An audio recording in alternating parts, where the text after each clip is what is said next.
Ya, Assalamualaikum warahmatullahi wabarakatuh. Jumpa lagi dalam pertemuan ke-15 ya, pertemuan terakhir dalam penelitian. Nah, ini saya akan bagikan terkait dengan apa itu kuesioner. Nah, ini kuesioner ya. Lanjut materi kemarin. Apa sih keuntungan penelitian dengan menggunakan kuesioner?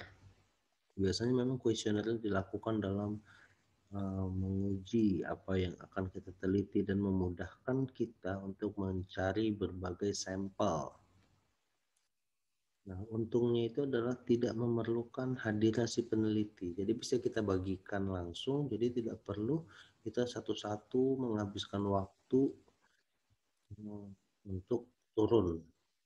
Jadi tidak memerlukan hadirnya peneliti. Terus dapat dibagikan serentak, langsung dibagikan dan kapan kita bisa ambil langsung ya. Jadi menghemat waktu, ya menghemat tenaga. Dapat dijawab oleh responden sesuai waktu yang ada. Nah, jadi lebih rileks, fleksibel ya sebenarnya. Kapan saja bisa dijawab. Dapat dibuat anonim ya. Tidak perlu ada nama anonim itu ya. Anonim itu dibuat siapa saja sebenarnya bisa mendapatkan kuesioner tersebut. Kemudian kuesioner dapat dibuat standar, jadi tidak perlu rumit, umum, terbuka, dan bisa dijawab oleh siapapun. Kemudian di sini langkah-langkah dalam penyusunan kuesioner. Agar kuesioner tersebut efisien dan efektif, ada beberapa langkah. Nah, pertama, menentukan variabel yang diteliti. Apa saja sih variabel yang sesuai dan yang akan kita teliti?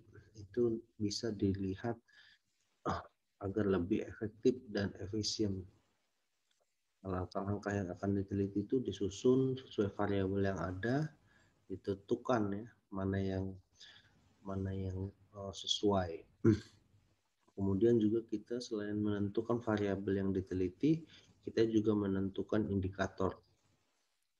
Indikator apa sih yang akan kita pakai dalam kuesioner tersebut?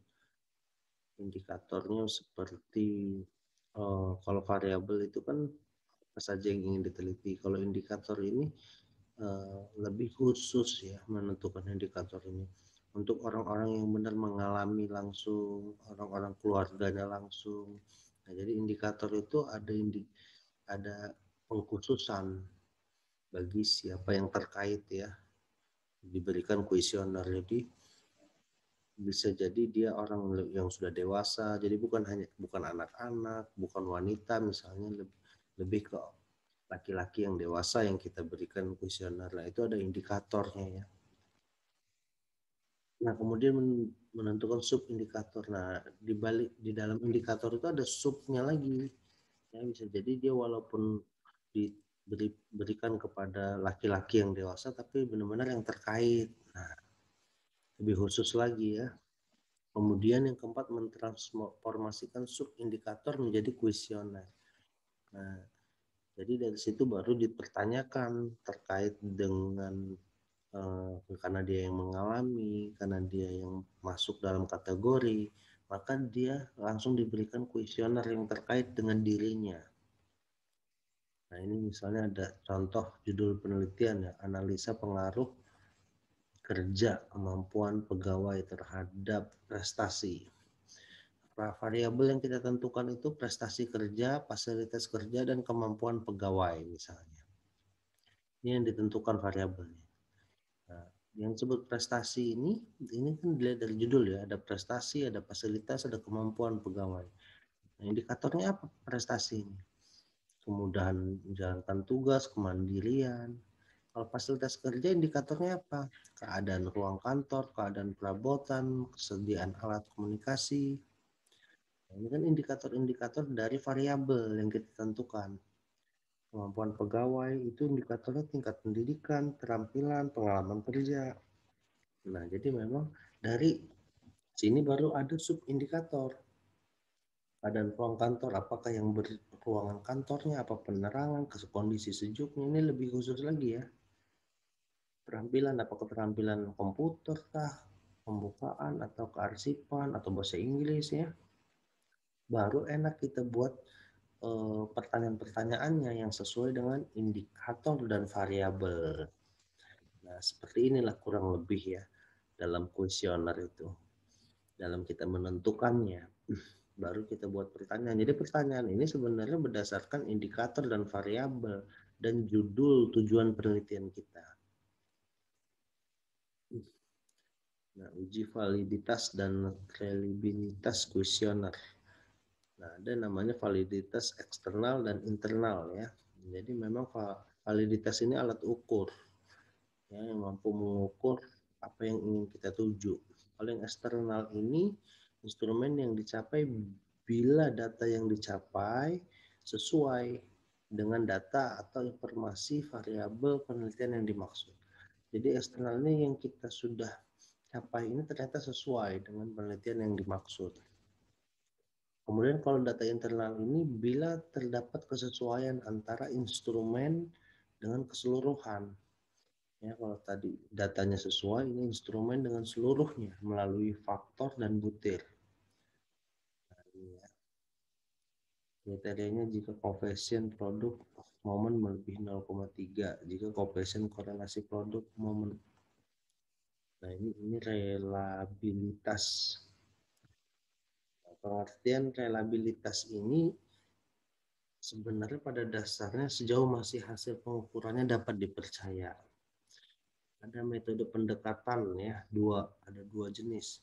Teknik paralel dan teknik ulang. Nah, kalau paralel ini, teknik ini membagi kuesioner kepada responden yang intinya sama, tetapi menggunakan kalimat berbeda. Contoh, apakah menurut saudara harga tiket di kereta ini tidak mahal? Yang kedua, apakah harga di kereta ini telah sesuai dengan pelayanan yang saudara terima? Nah, ini kan sama sebenarnya. Dia menanyakan harga tiket ini mahal atau tidak. Ini dia nanya harga kereta ini sudah sesuai atau memang sudah dapat diterima ya. Nah, jadi sebenarnya sama, cuma beda kata saja. Nah, ini teknik ulang ya, double test. Teknik ini membagi kuesioner pada waktu yang berbeda, seperti pada minggu pertama ditanyakan bagaimana tanggapan saudara terhadap kualitas dosen di universitas tersebut. Nah, minggu 3 ditanyakan lagi yang sama dengan pertanyaan tersebut. Nanti ada perbedaan.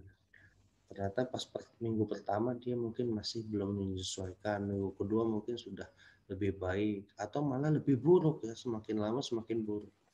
Nah, itu nanti ada perbedaan. Nah, ini sebenarnya contoh-contoh dalam menguji reliabilitas instrumen. Sejauh mana yang kita ukur itu dapat dipercaya. Tapi memang selalu berubah-ubah ya.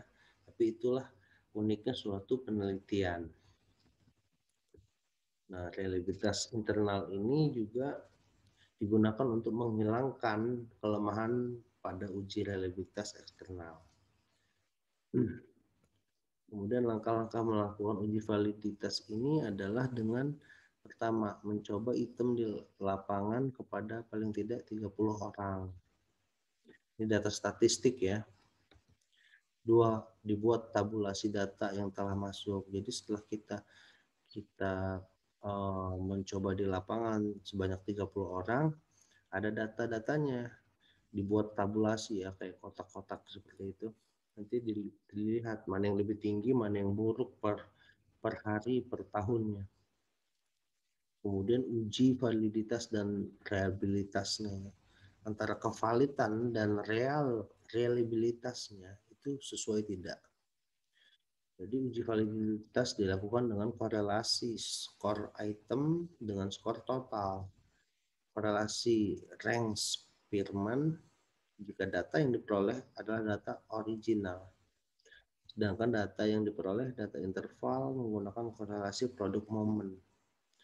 Nah, ini uji alpha. Nah, ini istilah-istilahnya ya. Nah, kemudian terakhir kita lihat ini ada buku literatur ya. Sebenarnya banyak model desain tiap tiap daftar pustaka ya. Nah, daftar pustaka atau catatan kaki rata-rata menggunakan hal ini. Nah, ada yang literaturnya tahunnya di belakang ya. Jadi nama pengarang baru judul bukunya, ya ini tahun. Ada yang tahunnya setelah nama. Jadi nama pengarang, tahun, kemudian nama bukunya. Tapi nama buku harus miring ya, harus miring. Terus di edisi keberapa, karangan penerbitnya siapa ya? Gajah Mada misalnya, Pers. Dan kotanya di terakhir.